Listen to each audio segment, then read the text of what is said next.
Previously on the Campers Chronicles.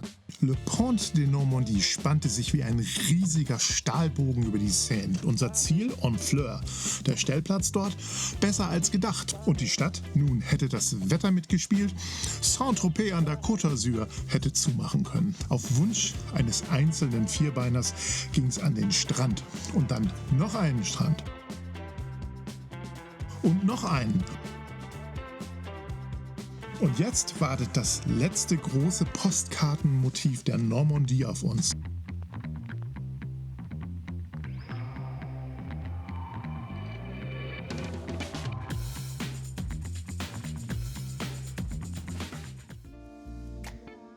Wir ließen Gauville-sur-Mer hinter uns, ein Ort mit einem perfekten Sonnenuntergang und den Gerüchen von Salz, Seetank und gegrillten Würstchen.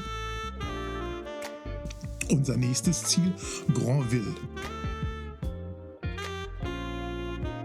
Mit einer Altstadt, die hoch auf den Klippen thront und dem Hafen, der ihr in einer Bucht zu Füßen liegt.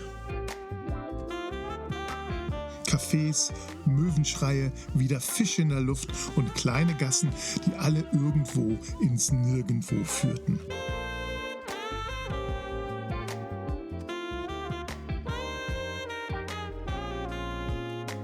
Was uns ärgerte, waren einige Parkplätze mit Höhenbegrenzung. Unser Camper war zu hoch, also blieb uns nichts anderes übrig, als den Besuch kurz zu fassen. Denn wenn wir nicht willkommen sind, dann reisen wir weiter.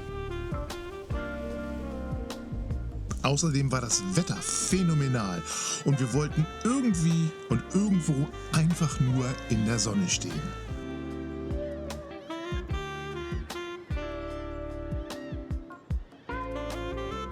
Und genau diesen Ort fanden wir.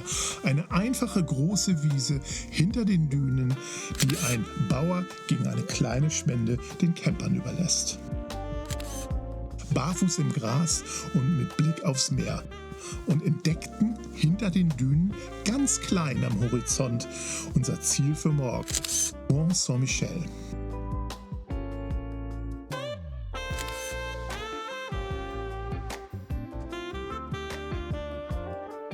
Hier verbrachten wir eine der ruhigsten Nächte unserer Reise. Keine Straßenlaternen, kein Lärm, nur ein Himmel voller Sterne. Am nächsten Morgen brachen wir früh auf. Sehr früh. Die Sonne hatte gerade erst den Horizont durchbrochen, da waren wir schon unterwegs. Unterwegs Richtung Touristenfalle der Normandie.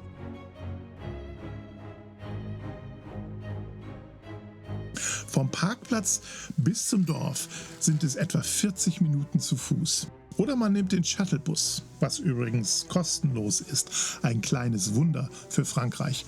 Wobei, es sei bemerkt, dass Hunde nicht mit rein dürfen in den Bus. Und Quinn war darüber nur mäßig begeistert.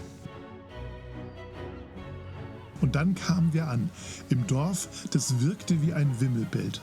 Ein kleines Dorf auf den Felsen, das nie schläft. Es ist 24 Stunden geöffnet, 7 Tage in der Woche. Und morgens um 9 Uhr bereits proppevoll. Schulklassen, Seniorenclubs, Selfie-Sticks, Sprachführer, Souvenirverkäufer, alle waren sie da. Und es fühlte sich an wie auf dem Wochenmarkt an einem Samstagvormittag, nur dass es gerade mal erst Dienstag war.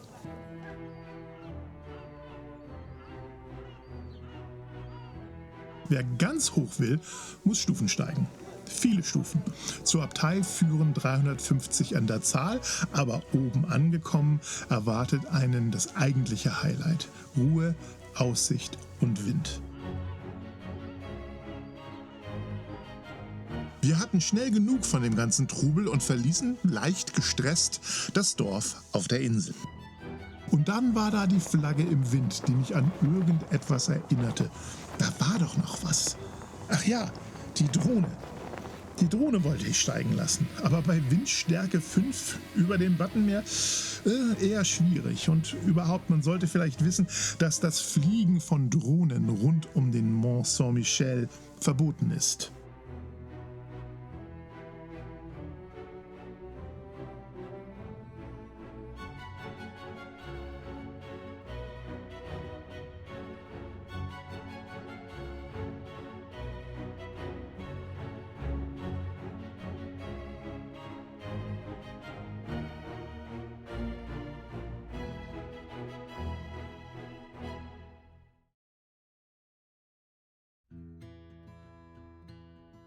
Und dann hieß es Abschied nehmen von der Normandie. Von hier an ging es nicht mehr die Küste entlang, sondern quer durchs Land, zurück Richtung Heimat. An einem kleinen Fluss, der Mayenne, fanden wir eins dieser Plätze, die man bei Park 4 Night oft vergeblich sucht.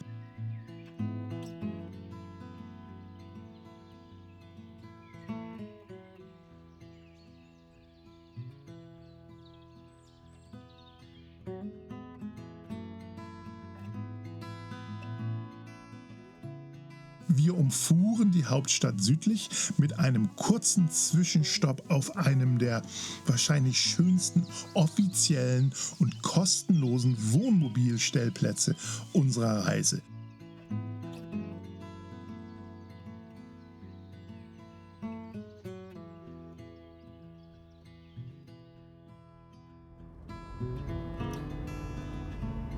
Und dann Baustellen wie aus einem Science-Fiction-Film. 38 Spuren. Der Mensch ist eben ein Genie, wenn es darum geht, anderen das Geld aus der Tasche zu ziehen. Die Landschaft änderte sich. Wir befanden uns in der Champagne. Wir rollten durch Weinberge, Rebstöcke wie vom Lineal in die Landschaft gezogen. Aber jetzt, Mitte März, war es natürlich noch zu früh für Wein.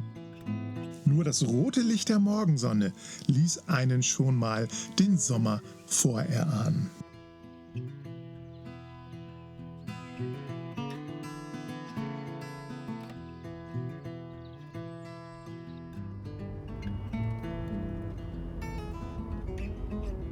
Kurz vor Troyes noch einmal ein kurzer Stopp mit unserer Lieblingsaktivität: Lebensmittel einkaufen. Carrefour, Leclerc, das sind die französischen Supermarkterlebnisse, die eigentlich ein eigenes Kapitel verdienen. So viel ist sicher, es gab hier von allem genug. Frischer Fisch, frisches Gemüse mit echten Farben. Käse aus Frankreich, selbstverständlich, natürlich.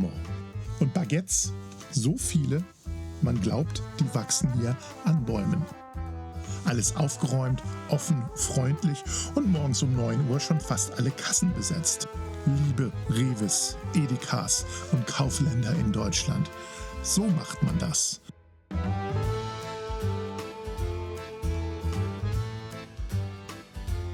Unser Einkaufstipp der Reise: Clementinenmarmelade. Süß-herb.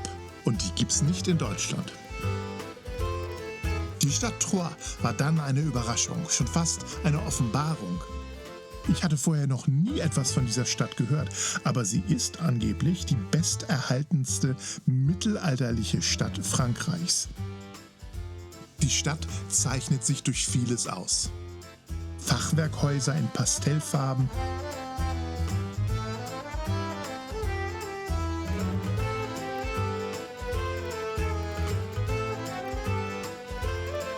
enge Gassen, die in kleine Plätze münden, Kirchtürme, die in den Himmel ragen, wie Fragmente aus einer anderen Zeit. Ich lasse einfach mal die Bilder sprechen.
Früher war Troyes ein Zentrum für Textilindustrie und eine Handelsmetropole. Heute ist es hier eher ruhig und schön und es ist ein Ort, der sich nicht aufdrängt, sondern irgendwie einfach nur da ist.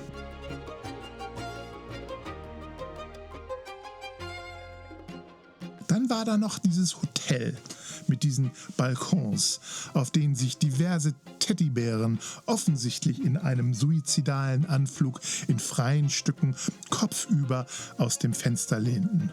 Ob dies an der Zimmerqualität lag, ließ sich nicht mehr klären. Nach einer kleinen Mittagspause an einem durch Zufall entdeckten Platz ging die Fahrt weiter. Noch eine letzte Stadt in Frankreich wollten wir sehen, bevor wir dann wieder in Deutschland sind. Eine Stadt, von der wir erhofften, sie würde Troyes sogar noch übertreffen. Und welche Stadt das ist eine Geschichte für die nächste Folge.